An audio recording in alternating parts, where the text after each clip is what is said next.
Okay, so yesterday we took notes on square roots, which were the factors of a number you multiply by itself twice to get that number.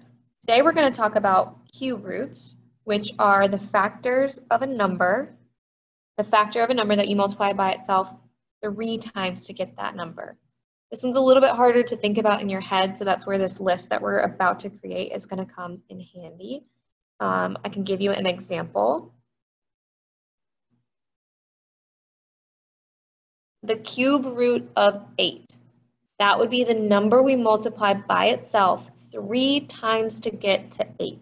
The only number that works for is 2, because 2 times 2 times 2 is equal to 8. So the cube root of 8 is 2. That's the number we multiply by itself to get to 8. Just like square roots had like a reason that they existed, cube roots also have a reason they exist, and it's because of the shape of a cube. Cubes all have the same side length. So if this side is 3, that would mean this side, and all of the different sides of our cube are 3. Perfect cubes, or like numbers like 8 and other numbers that we're about to discover, are called perfect cubes because the volume of a cube is where you multiply length times width times height. And in the specific case of a cube, all of those numbers are the same. That would be 3 times 3 times 3, which can also be written as 3 cubed. The volume of this cube is 3 times 3, which is 9, 9 times 3, which is 27 cubic inches. So 27 cubic inches is one of our perfect cubes because it has a nice even numbered side length, which makes it a perfect cube. So just like yesterday, we're going to make a list of all of the common ones that you're going to be dealing with, and then we'll find the cube roots from there. So I've already filled out the first one for you. We're going to be copying down this table so you have a nice list of all of the cube roots. And this one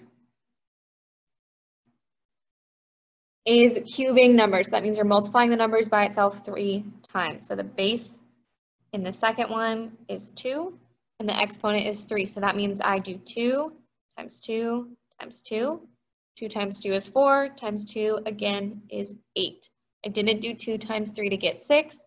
You're multiplying by itself 3 times. The next one is 3 times 3 times 3, which is 27.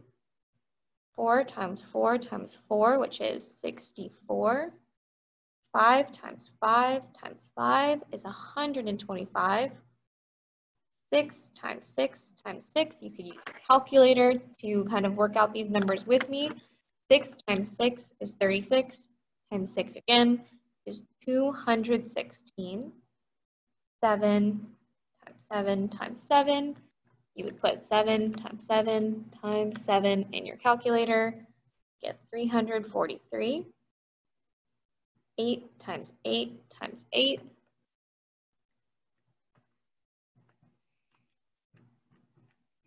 is 512. 9 times 9 times 9. Thankfully, these numbers are a little bit bigger, so you don't have to memorize as many, but we do have to worry about some negatives in this equation. 729. 10 times 10 times 10 is 1,000. Okay, so I'll slow down on these next 3. This means -1 times itself 3 times. -1 times -1 is a +1, and then a +1 times a -1 is a -1 again.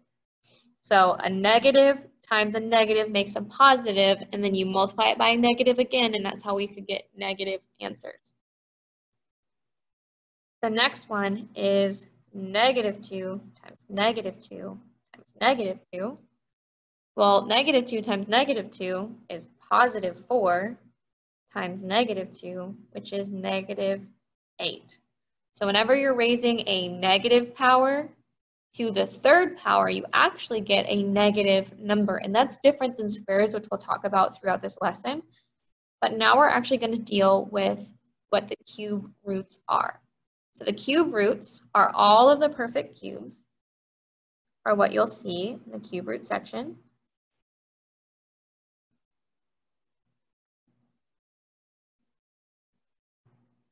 Now these are a little bit harder to think about yourself because these aren't all part of your multiplication tables that you've memorized. This is something new that you kind of have to think about and memorize.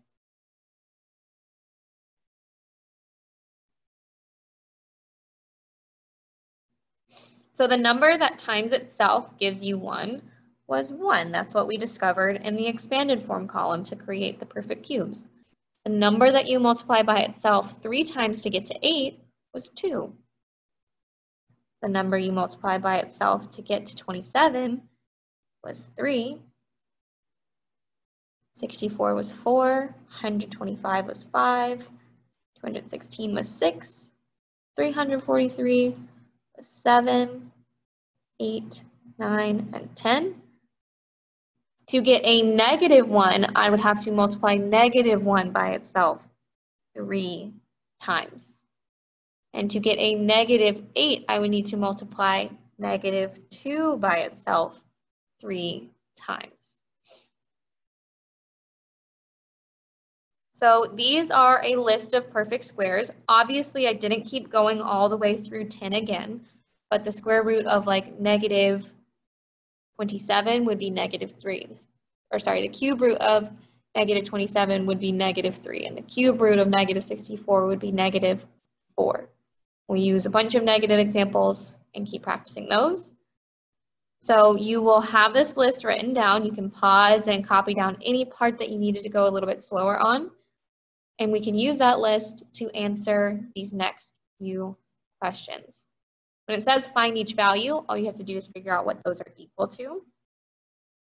3 cubed is 3 times 3 times 3, which is 27. Negative 4 cubed is negative 4 times negative 4 times negative 4. While a negative times a negative is a positive, times a negative again would give us a negative 64. To find the cube roots, we can use our chart. So the cube root of 8, if we look here, was 2. The cube root of negative 343, well, that's not going to be on our list, but we can use our list to help us. The cube root of 343 was 7.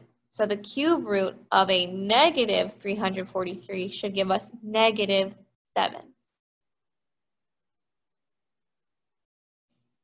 And then the cube root of negative 1,000 should give us negative 10. So the top ones, we kind of went in the opposite order. We came up with the perfect cubes. The bottom ones, we had to find the cube roots. So we didn't talk a lot about negatives in the last video or yesterday. So we need to kind of talk about them now. And we're going to compare negatives as they are in squares and negatives as they are in cubes. So we're going to evaluate each expression and see what happens. We're going to evaluate negative 2 times negative 2, which is positive 4. But if we do negative 2 cubed, we get negative 8. Which one resulted in a positive number? Well, that was the squared one. The one that resulted in a negative number was the cubed one. So when we've been doing cube roots, we've been able to get we've been able to have negative numbers inside the radical sign because we could have negative numbers multiply to each other 3 times to get those numbers. Is there ever going to be a case that you would see something like negative 4, the square root of negative 4? Well, the situation here is that it can never be possible because a negative times a negative is a positive. So whenever you see a negative inside of a radical, it's not a real number. So it's not a real number. So there can never be a negative in square roots. There can in cube roots, as we've seen before, we were able to get a nice answer, but there can never, ever, ever be a negative inside of a square root. It just can't happen. And square roots are different than cube roots because square roots are numbers you multiply by each other twice.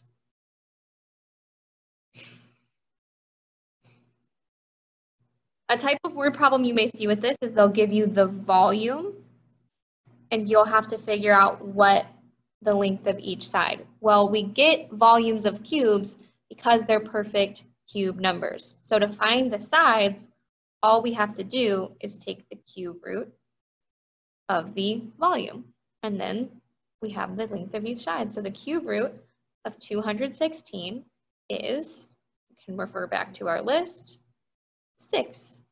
So the length of each side is just 6.